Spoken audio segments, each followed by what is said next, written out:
जोबोद गोजोननाय मोनदों 28थि बड'लेण्ड गेलेन्स गल्ड काप जोंहा टुर्नामेन्ट डिमाकुसि अर्गें क्लाब आरो हरिसिंगा टाउन क्लाब होननानै बुंदों दासिमबो रावबो चेम्पियनशिप जानो हाथ'वाखै दसे उनाव जागोन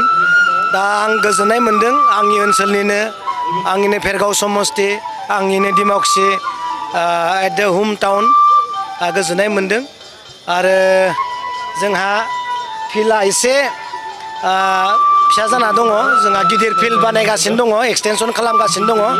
नेक्स्ट इयाराव बियो ओंखारगोन आरो जायहा मावदों बिथाङा थाबनो दा बेखौ लुफुंनानै होगोन साक्सेस खालामगोन नेक्स्ट बोसोरनिफ्राय जोङो गिदिर जिथु आगोलावनो जाबाय थानाय बेयाव जोङो बादायलायनायखौ जों नुनो मोनगोन। गोबां खुंगिरि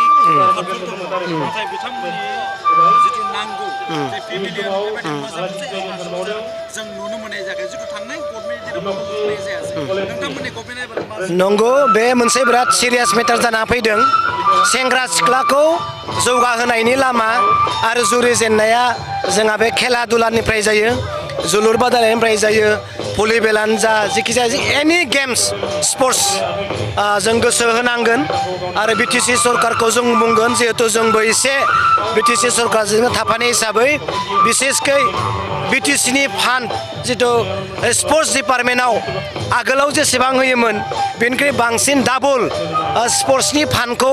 बारायनो थाखाय जों बुंगोन आरो बेजों गोबां इयुथ्सफोरा जड़ित जानानै दङ आरो बेजोंनो गोजौ फारसे दावगालांनायनि मोनसे स्कपखौ जों मोननो हायो बिनि स्कपखौ जों लानोबा जोंहा बिटिसि गभर्नमेन्टनि थाखा फैसा फान्डआ